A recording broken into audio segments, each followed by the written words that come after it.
27 years ago, this Iowa farm girl got plopped into the middle of inner city San Antonio to do her student teaching, and eventually took a job in that same inner city school that she taught in inner city San Antonio. And I, of course, thought that I knew everything. I was a gifted kid, and so I thought this teaching gig is going to be easy, no problem here.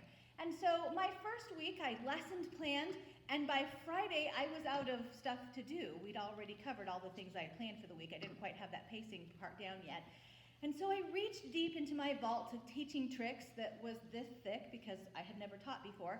And I remembered a workshop that I had done for inspiring creativity in your learners. And I thought, well, this is a writing class. This is an 11th grade English language arts class. And so I'm going to try and inspire their creativity. And so on Friday afternoon of our first week of school, we played a game called The Squiggle. The Squiggle was just this. I drew a squiggle on the chalkboard. This was, ladies and gentlemen, back before whiteboards. This was chalkboard day. And I instructed the students that they were not to talk to one another. This was an exercise in groupthink.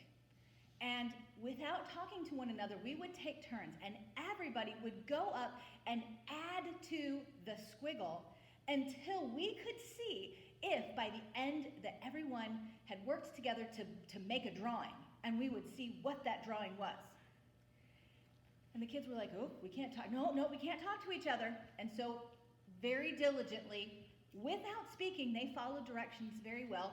They took the chalk, and one of them smiled and drew a line.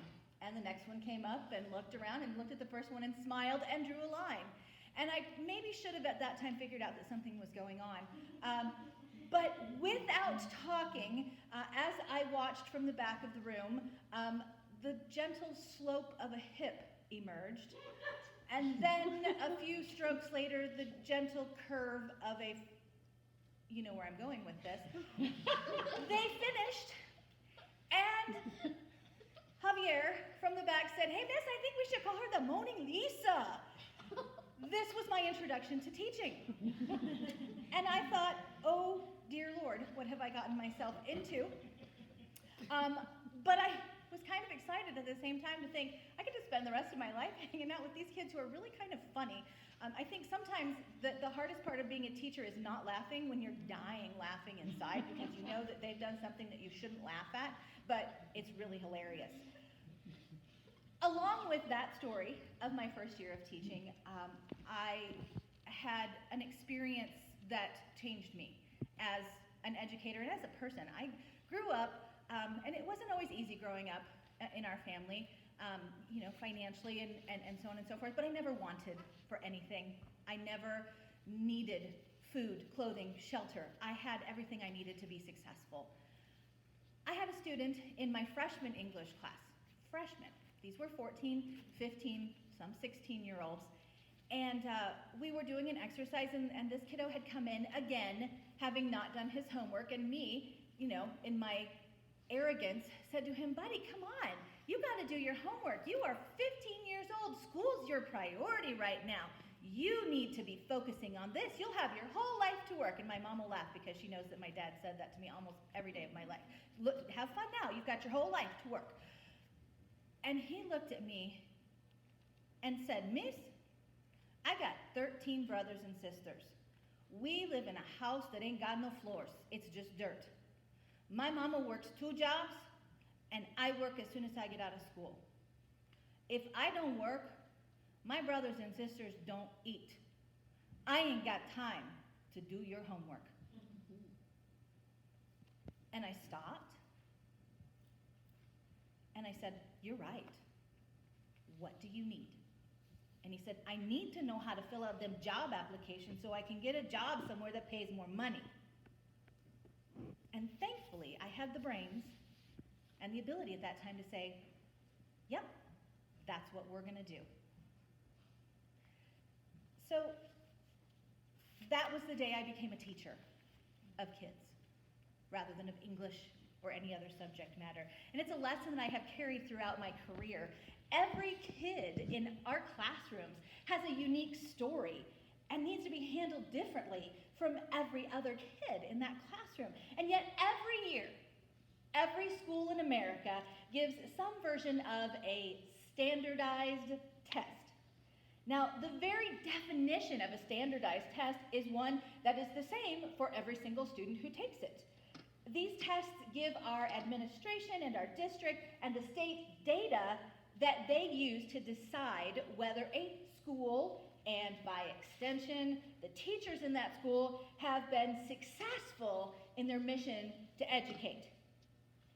Why does our government and our society insist that schools force students into standardized molds for achievement and then evaluate whether schools and teachers have been successful based on how many students can check that box? Kids are not standardized. And so the methods that we use to determine success for them shouldn't be standardized either. So why do we have standardized testing? It's a really simple answer. We needed a yardstick to measure whether students could A, go to college and be successful, or B, go into the military and be successful. The first standardized tests arrived around the turn of the 19th century and were developed as college aptitude tests and military aptitude tests, and they're still with us today. The SAT people have been struggling with since 1908, and the ASVAB as well. If these institutions were going to spend the time and the money to make an investment in these people, they wanted to make sure that they had the right stuff to do the job. And it was also around this time that Stanford psychologist Binet developed his IQ test, and folks were suddenly on fire to quantify intelligence. Standardized testing for intelligence swept the nation until John Dewey told folks, hold up, because what we're really doing by standardizing is focusing on our averages by way of identifying our inferiorities and our superiorities. And then in 1936 came the Iowa Tests of Basic Skills, formed by those people in Iowa City, Iowa at the College Board who decided that maybe we should take that test that we give to the high school graduates and level it on down for those in the younger crowd, and the rest is history. By 2001, the government had stepped in and decided, hey, we should use those tests as a way to make sure that our schools are doing their job. And school accountability was born. It's not too much of a logic leap to look for, to go from, hey, our kids are doing okay, to your school is on the right track or not on the right track. But then we tied in funding, and we tied in teacher evaluation, and it got dark and ugly. In Texas, kids had to be proficient on their state standardized test before they would even be able to graduate from high school. When I was a kid, I adored Iowa Test of Basic Skills Week. I loved it. Now, those of you who are under the age of 21 have probably never seen these. You take all of your tests on computer, but we had to used to use a number 2 pencil and fill in bubbles. And if you make a really nice hard press on that bubble, it shines in the light. It was so satisfying. And I'm a really fast test taker, so when I would finish my test, it was the one week in school where I could read my book, and none of the teachers said, you need to put your book away and pay attention. None of you have ever heard that before? No. It was the best week of the school year for me. Now, eventually, the next fall, by parent-teacher conference time, we got those scores back. And they were presented to the parents at conferences with great points and great pomp and circumstance and points and lines and graphs. And what was the purpose of that? Well, it was a dipstick. It, just like the oil in your car, it looked at my performance one year and compared it to the performances of the other kids at the same grade level and told me where my performance stood in comparison. And then next year it did the same thing. What did the school do with this information? I have no idea. I was taking the test at that time and making sure that my numbers were high, just like many of you did too. But the important thing with these scores is that they looked at me individually, a kid. It wasn't high stakes. It was a snapshot of how I was doing and how I was doing in comparison to everybody else. My teachers didn't fear for their jobs based on the standardized test scores of the kids in my classes. The administration didn't worry that the state was going to come in and reorganize the district. Those tests had a purpose, absolutely, but that purpose changed, and not for the better.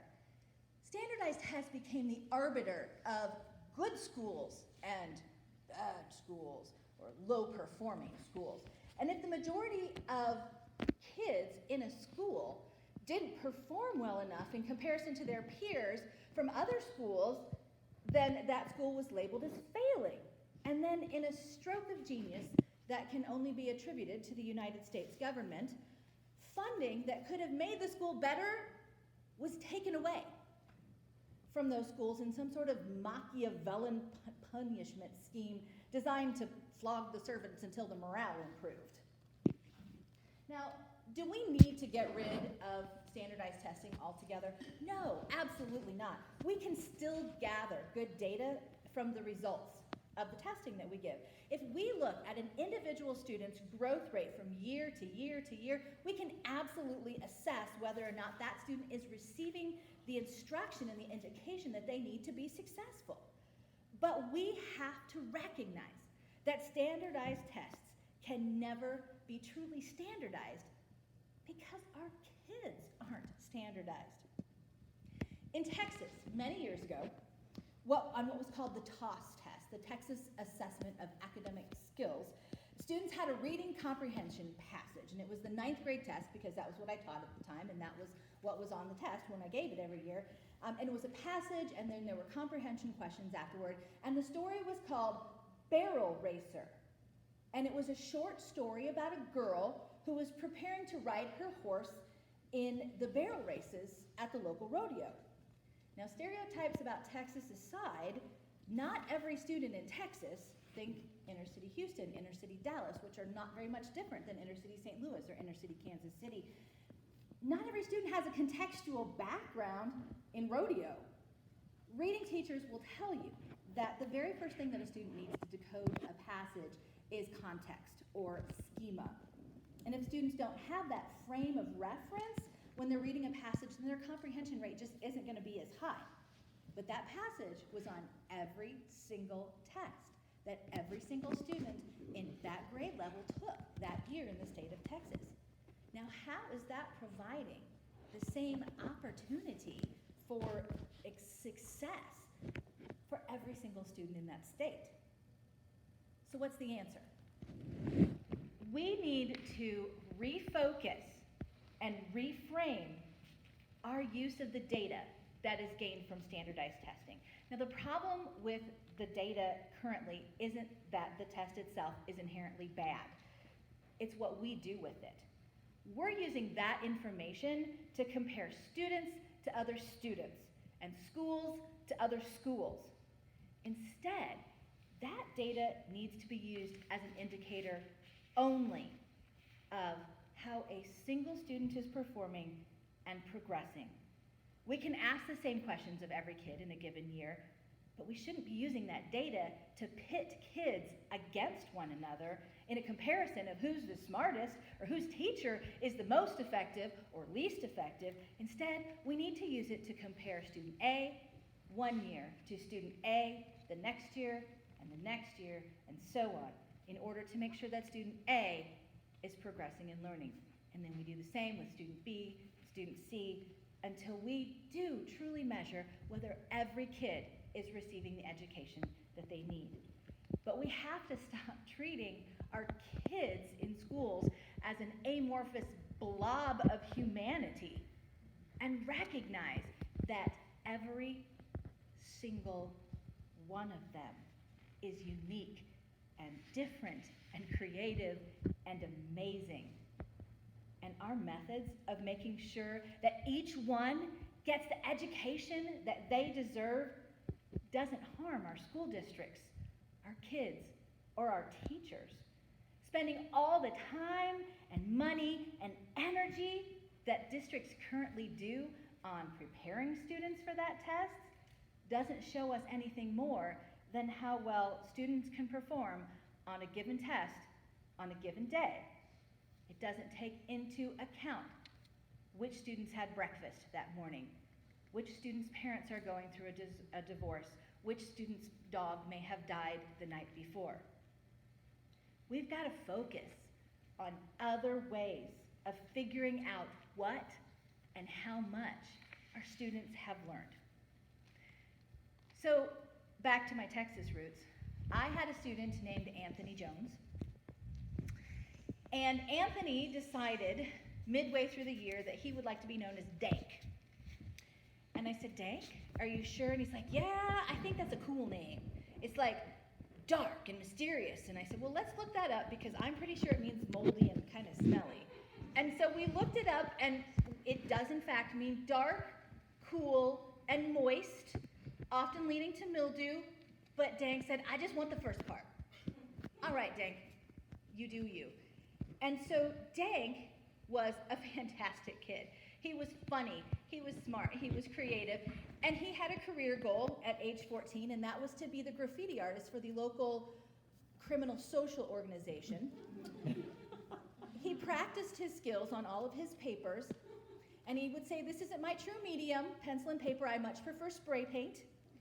And his goal was to be accepted by the local criminal social organization. And so he had to prove his way in. Now, at the same time, I was trying to work with Dank on basic verb structure and spelling. And Dank, on the top of all of his papers, would write, Dank was here, W-U-Z. And I finally said, Dank, honey, can you just show me that you know really how to spell was? And he's like, it ain't was? And I said, no, it's actually W-A-S, and here's the verb to be, and we can break it down. I was, you were. Okay, miss, all you want is me to spell it different? Yeah, that would be fantastic. And I wasn't ever sure I was an effective educator until the day I was driving down Culebra Road, and I saw the viaduct over Culebra Road, and in bright neon orange spray paint, I saw Dank was, W-A-S, here. I was a teacher. Did Dank learn something in my English class that he could take with him into the future? Absolutely.